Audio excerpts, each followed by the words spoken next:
mapagpalang hapon po sa bawat isa. Isang mapagpalang hapon po kay Kuya Bal, Ate Edna at Kalingap Rob at sa buong team ng Kalingap. Muli tayo po ay naandito sa Barangay Kalumanggin, Gumaca, Quezon. At meron po tayong papasyalan na isang senior citizen sa dakong lugar pong ito. Shoutout din po kay Kapitan Romel Dambilo ng Barangay Kalumanggin. At tayo po ay may pupuntahan na senior citizen sa lugar pong ito. Yan tayo po mga Kalingap. Ito po. Ikaw po. Tay, magandang hapon sa iyo. Magandang hapon po naman. Yan tay, kumusta na po kayo? Ay, ito po, kung hindi magsikap sa pangingisda kahit may edad na, ay talagang inipilit kong makapundar ng bahay ko. At ito Ayan po. Oo, yung bahay ko. Yung isa yung tutumba na. Ay, ito po. Ano po ito? Kanino po ito? Yung sa kapatid ko. Nasaan po siya? Ewan ko lang, baka nag-alako na. Saan po siya natutulog? Diyan. Dito natutulog. Dito po natutulog inyong kapatid. Ang inyo po ay saan? Yun, yung tumba na yung bahay ko niya. Kulay blue. Yung blue. Parang Samantala, mayroon nga sa akin nagbigay ng trapal para ako may matulugan. Parang maganda tatay ang bahay niyo ah. Ha? Yung kulay blue? Luxury. May pamilya kayo? May pamilya ako, kaya lang matagal na kami nagkahiwalay noon, nasa Candelaria. Kaya anak namin na apat. Anong pangalan niyo tatay? Ricardo Timan. Ilang taon na po kayo, tay Ricardo? 68. 68 na po kayo? 68. 68 po kayo ng July.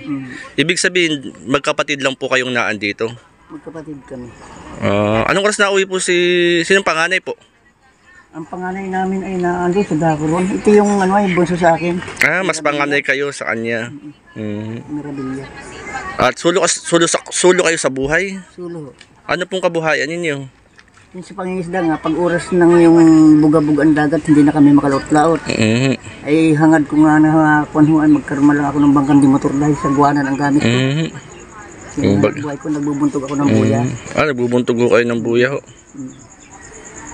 At pangaraw nag-ayos ako ng buya. Ibig sabihin, itong lugar pong ito, ito sa PNR.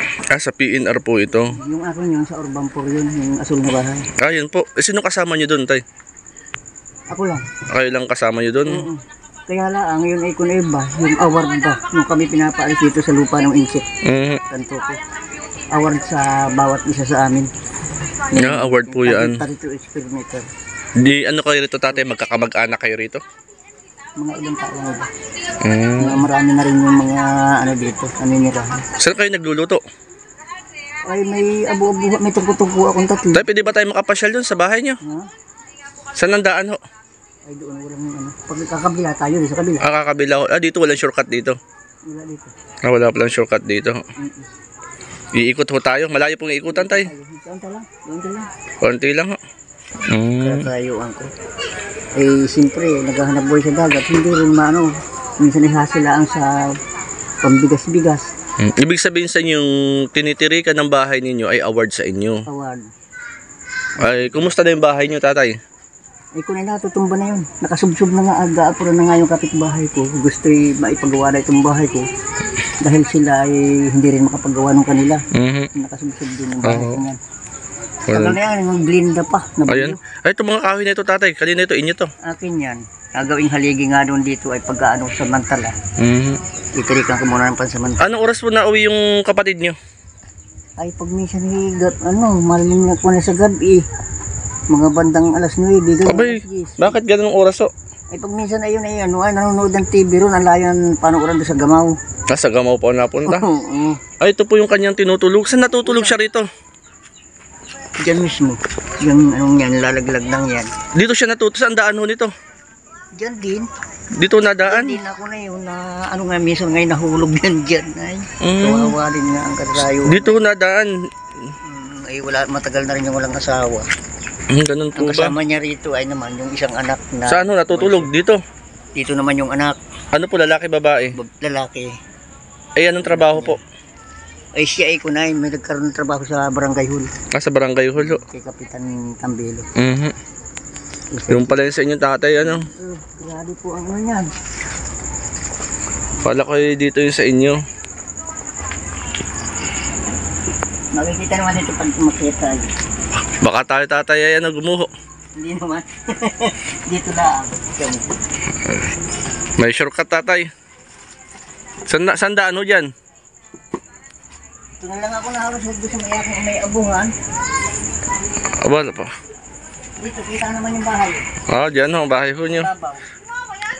Ay, yung loob ho ng bahay nyo. Ha? Yung side, nakalagmak na. Ah, Iba. iba na ho. Kaya ito, may pahingi sa akin yung taga-Candelaria, trapal pa sa Mantara. Nakakatatlong trapal na ako rin. Saan kayo natutulog? Sa loob. Ah, dyan kayo natutulog. Oo. Yan, makakit nga tatay. Diyan talaga. Po mga kalingap, akyat po muna po tayo rito sa inakyatan ni tatay. Tingnan po natin yung kanya pong tinutulugan.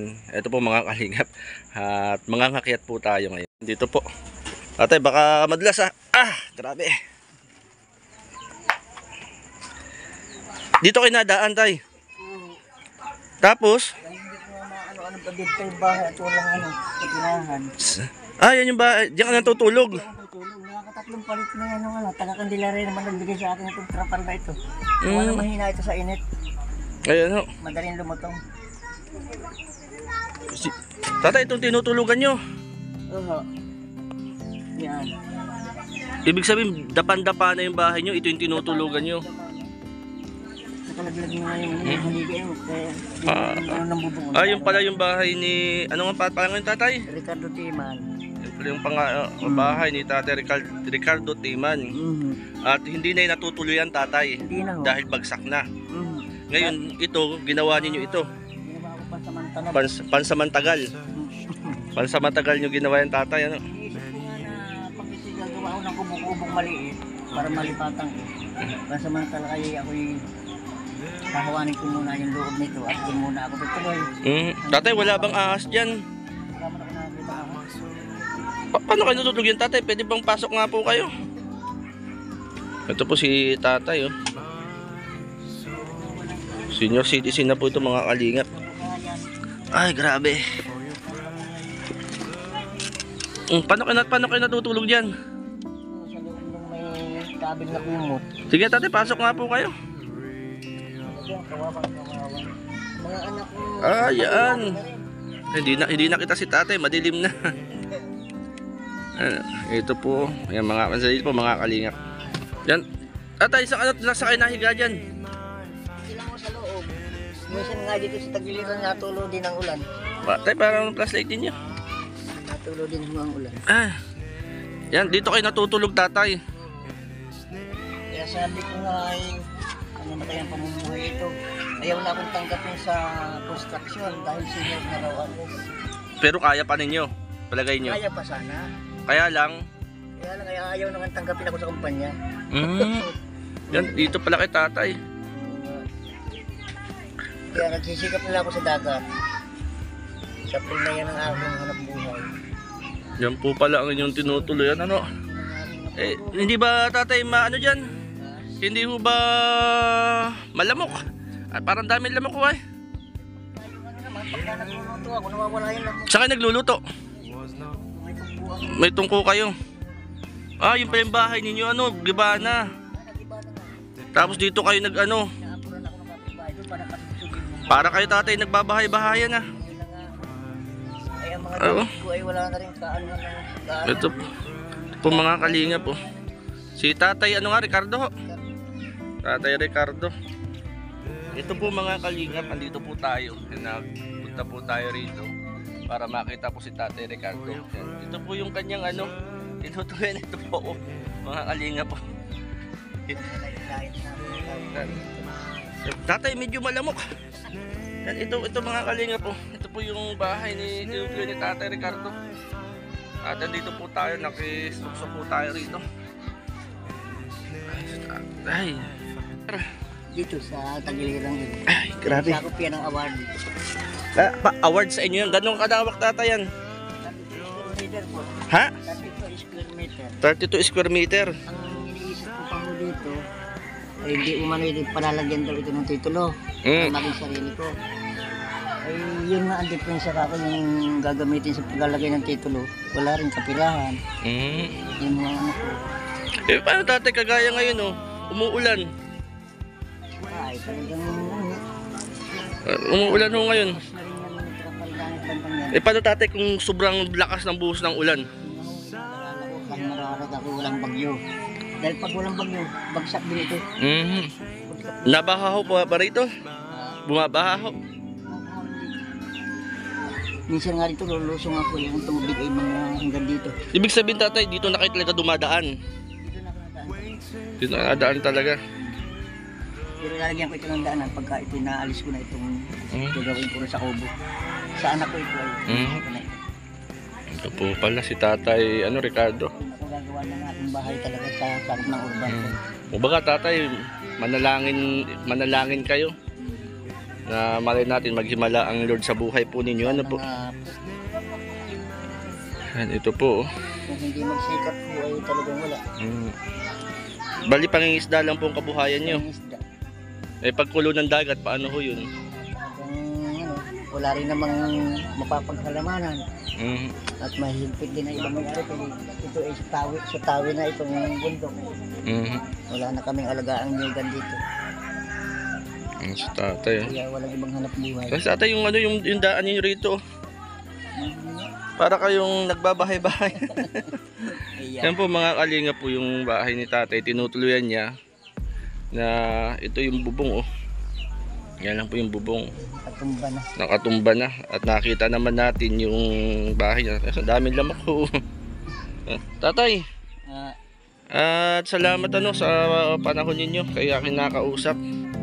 Kasi makakaano din yung kapatid ko pagka nagtatanghay. Tatay, kayo ba'y nananalangin? Wag yun. Ang maganda, wag kayo makakalimot po sa Panginoon, tatay, ha. Si Lord yung number 1 natin kailangan sa buhay pong ito. Na ganyan man sitwasyon ng buhay, tandaan natin na may tamang panahon. Malay natin, maghimala ang Lord sa buhay po ninyo. Ano, Tatay Ricardo? Ayan, Tatay Ricardo, pwede ka bang ipanalangin?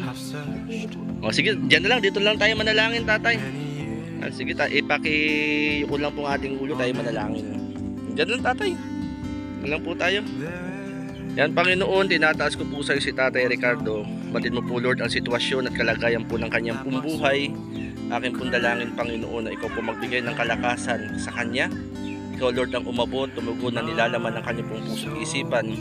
Sa sitwasyon at kalagayan po ng kanyang pong buhay, Panginoon, dalangin po namin na, Lord, maghimala ka sa buhay niya.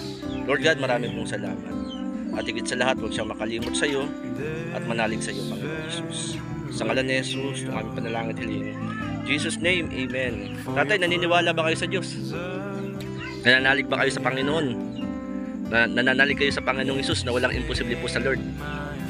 Yan, tatay. Ako dati ang namin pinamulot ang religion na itong Katoliko. Ngayon ka, mayroon na akong dumating dito ng mga Tagalipay na mga born again. Hindi ako inaano naman sa kanila. Maganda yung tatay, tuloy lang po kayo. Na si Lord ang kailangan natin sa buhay pong ito. Ano po? Dinanas ko na rin yung ako mawala ng malay. Wala akong kasama sa buhay. Buti hindi ako nang tuloy. Hindi ako nagtiwala sa Panginoon na may iningatan niya ako. Mga anak ko nasa Candelaria. Nasa Candelaria. May mga sariling pamilya na ho. Kung hindi rin magtrabaho sa mga construction. Grabe, tatay, baka di may ahas na rito, tatay. Wala naman po. Wala akong nakikita ho. May naalagaan tayo ng Panginoon. Amen. Naalagaan tayo ng Panginoon. Kaya si Tatay Ricardo, mga kalingap, at nakakilala natin siya dito sa Barangay Kalumanggin. At ito po yung bahay po niya. Ayun, Ugibana. At siya po yung nagtayo ng kububuhan. Tatlong bubong na yun na trapal. Gawa ng mahuna sa init. At yung kanya dyan dumadaan si tatay. Ito nga yung iba kong kagamitan sa pangingisda. Sige tatay, marami pong salamat tatay. Tatay, sandali lang tatay, may kukuhain lang ako. Tatay, mayroon pong bigas. Maraming salamat po. Yan ay tatay, galing po yan kay Sister Cynthia Kilala. Na siya po ang nagkaloob po niyan. At binibigay po namin sa mga kagaya po ninyo. Maraming salamat naman. Yan kay Sister Cynthia Kilala, tatay. At kay Kuya Bal Santos Matubang. Yan, maraming salamat tatay ha. At tatay, itago na muna yung bigas ninyo. At kaya tatay, yan si tatay ang kanyang tinutuluyan. Yan mga kalingap.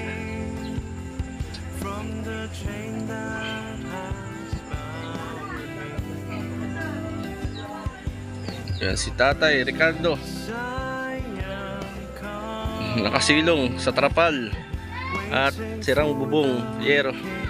Yan tatay, salamat tatay. Amen, ganun din po ay tatay. Sige tatay, una na po kayo, ako'y susunod. Ano ito po mga kalingap. Ay grabe. Kapatid mo po tatay Ito po yung bahay po ni tatay.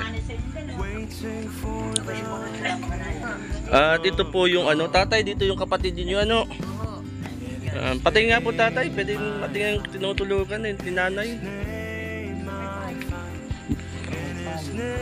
May tulugan. Lalo yung pag may nagdala ko yun ng pansiyang ginawa. Oo. Para siya makaangat din ng makaraos. Kumbaga, hilig na talaga tayo, no? Ito yung tulugan. Sige tatay, maraming salamat po ha. At loobin po ni Lord ay muli tayo magkita. Sa kalooban ni Lord, ano po. God bless tatay. Maraming po salamat po sa inyo. Yan, ito po mga kalingap, nakilala natin si Tatay Ricardo dito sa Barangay Inaklagan. Barangay. Si Tatay Ricardo ay nakilala natin dito sa Barangay Kalumangin. At siya natin nakausap at nakita natin yung kalagayan po ng kanya pong buhay. Yan. Korok 5. Maraming salamat po kay Kuya Bal Santos Matubang, kay Ate Edna Vlogs, kay Kalinga Prab at kay Sister Cynthia Kilala. Ano po? Maraming pong salamat mga kalingap. Yan tayo po mga kalingap. At syempre, ang pagsuporta po natin kay Kuya Bal Santos Matubang sa mga live at premiere po ni Kuya Bal, like and share po natin. At sama-sama tayo sa pagsuporta sa napakagandang advocacy po ni Kuya Bal. Yan. Salamat po. God bless po mga kalingap. Isang pagpalang hapon po sa lahat. At sa hapon pong ito mga kalingap ay napuntahan po natin si Tatay Ricardo. At nakita po natin yung kalagayan at sitwasyon po ng kanyang buhay, ng kanyang pong tahanan. Ano po? At mga kalingap, muli ay salamat po sa inyo pong pagsuporta sa mga upload videos po natin dito po sa aking pong channel na J. Morelo Vlogs. At patuloy po ako na kung saan po ay naglalambing po sa bawat isa. Pa-subscribe po ng ating pong channel na J. Morelo Vlogs. At doon din po yung mga kasama ko dito sa Gumakalanding Pad, kay Kalingap Lydia Billones TV, Rose Oralde Mix Vlog. Shoutout po kina Pastor Brother Paas, kina Mrs. Paas PH, kina Engineer Agol, sa mapagpalang hapon po sa inyo. At yun po kina Kalingap Tito Mandy, sa mapagpalang hapon. At kay Ambassador Kalingap Jose ng Pilar Sorsogon, pagpalang hapon po sa inyo. Kay Kalingap Papsi, kay Ate Mara 77 Vlog, sa mapagpalang hapon po. At marami pong salamat at syempre tayo po'y patuloy sama-sama sa pagsuporta sa napakagandang advokasya po ni Kuya Bal Santos Matubang. Ang paglingap sa mahirap, ang mga live at premiere po ni Kuya Bal, like and share po natin mga kalingap. Muli po isang mapagpalang hapon po at shoutout din kay Mr. J, the PWD, kina Jal TV, kina Glenn SCTV, shoutout. Marami pong salamat mga kalingap. God bless po sa bawat isa.